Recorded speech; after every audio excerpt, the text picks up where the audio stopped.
Speaking at the COP28 summit in Dubai yesterday, President Cyril Ramaphosa expressed his confidence in the imminent appointment of a new Eskom CEO and its return to track. Meanwhile, back home, former Chief Justice Sandile Ngcobo delivered an arbitration ruling in a fight over Car Power Ship's BEE shares, finding the Turkish company was oppressive and discriminatory against its South African BEE partners. We also take a look at the court ruling that was delivered last week. We speak to Chris Yelland on this. So, Chris, it's quite a lot. What is it about the duck looking cool on top but ferociously paddling away? It would appear that whether it's underneath or on top, the duck is just frazzled, I guess. Let's take a look at maybe that court ruling, right, when it comes to load shedding being declared unconstitutional. So it reads, it is declared that the non-realization of government's intention in the late 1990s to open the energy sector to competition with private actors and to timelessly implement the IPP procurement program, the delays in the decision of implementing and building Medupi and Kusile power stations, the decisions to run power stations beyond their capabilities without proper maintenance, the failure to ensure or approve sufficient revenue for its services, and failure to take adequate steps to protect Eskom from criminal activity, corruption, etc., manifested in the form of load shedding. So if we take a look at the first line of the non-realization of government's intention in the late 90s to open the energy sector with the competition of private actors and IPPs. What evidence is there, Chris Yelland, to suggest that if that was done, then it would have prevented where we are now? Is there a document that we can interrogate that looks at this issue in particular to see whether indeed this was a missed opportunity? The others seem to be pretty much self-explanatory. Yes, well, I think the document to look at is probably the government white paper on energy policy of 1998.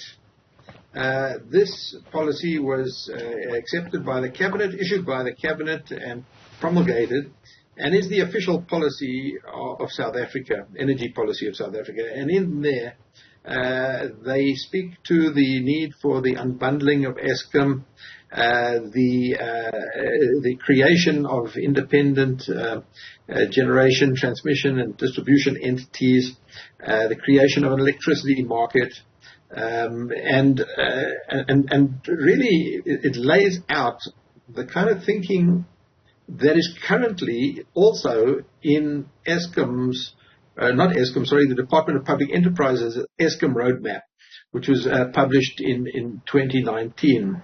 And yet, you know, it's 25 years later, after 1998.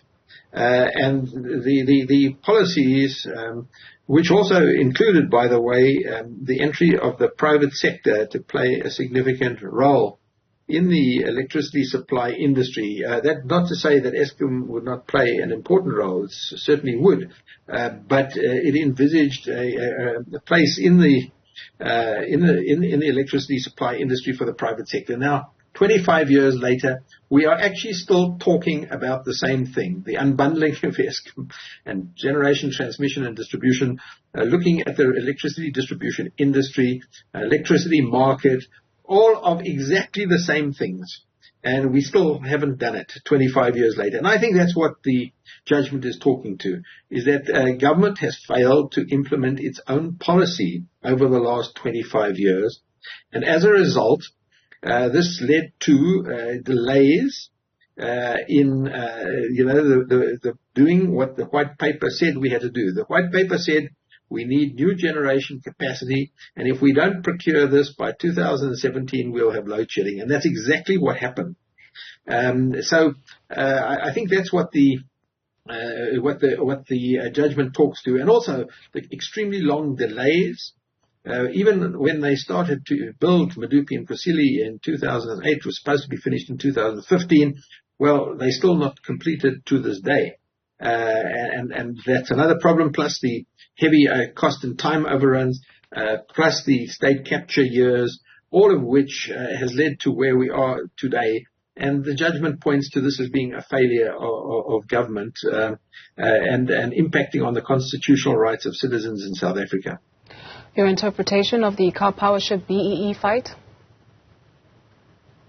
Yeah, look, this is a completely different judgment. It's actually an arbitration judgment which has ruled that Powership's treatment of its BEE partner was outrageous. And it was the arbitration judgment criticized Powership for the manner of implementing its shareholder agreement, and the very agreement itself, they point out, was extremely one-sided. And I'm afraid to say that this is an ongoing signal that things are far from right with this car powership arrangement. There have been so many issues, and to this very day, there are a number of legal actions still pending, and all the necessary approvals and authorities are not yet in place, least of all power purchase agreements with Eskom, agreements with the ports authorities.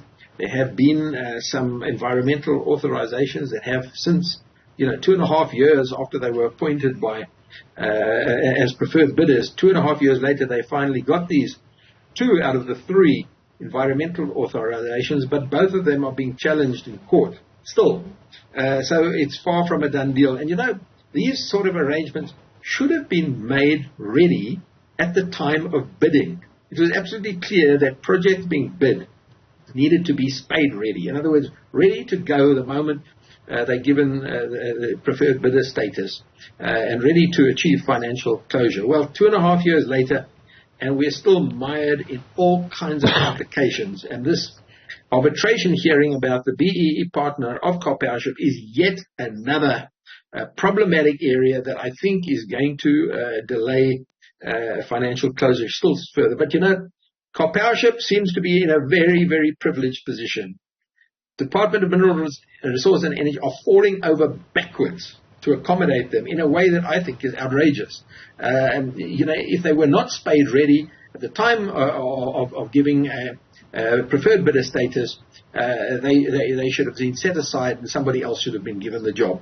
Other projects in the same risk mitigation program, which basically are solar PV and battery storage, are going ahead. But Powership is still stuck where it was 2.5 years ago. You mentioned spade ready. We spoke to the Presidential Climate Commission spokesperson this morning, or head of communications, and he mentioned that in order for South Africa to reach its targets, right, of reducing emissions by 2030, some 4 billion rand is needed. We currently have 131 million rand. And we spoke about the decommissioning of a number of plants, and he mentioned that those plants have to run their course and they will not be shut down prematurely. And so when it comes to the space of COP28 and us going and seeking more money, who is going to be paying for that money in the long term? Well, we can't have our cake and eat it. If we want special concessional funding, grants, as well as very low interest loans, they always come with certain strings attached. We don't have to accept these loans, but if we want them, there are strings attached. And the strings attached are an accelerated decarbonization and the closure, ultimately, of old end-of-life coal-fired power stations that are performing extremely poorly. Now, it is possible to delay the shutdown of some of these units, but not forever and not for many years. And I think the right approach would be to perhaps delay the commissioning whilst investing in maintenance, but not engaging in what is known as a life extension. A life extension involves shutting down the plants for an extended period and doing a massive investment, most particularly in flue gas desulfurization plant and upgrading of various old plants and old boilers that legally have to be replaced because they have reached the end of life. Okay. That would require a massive investment and a major shutdown. I don't think that's on the table. I think what is on the table is delaying the closure of certain of these units, not doing a major upgrade, but just running them until they drop by doing extra maintenance, but not massive capital investment. So I think that's what's on the cards, and it's a strategy really to give a little bit more time in order to bring new generation capacity in the form of renewable energy and battery energy storage and pumped water storage to the grid. At the moment, we're caught between the devil and the deep blue sea. We're in the middle of load shedding, and shutting those old power stations down prematurely or, at this point in time would just accentuate the problem. We need a little bit of breathing space, but it's not breathing space to extend the life of this plant. It's breathing space to give us a little bit of time, maybe 2 to 3 years, to build new generation capacity before we shut them down. Chris Yelland, Kunengi, thank you very much for your time this morning. He's an energy analyst.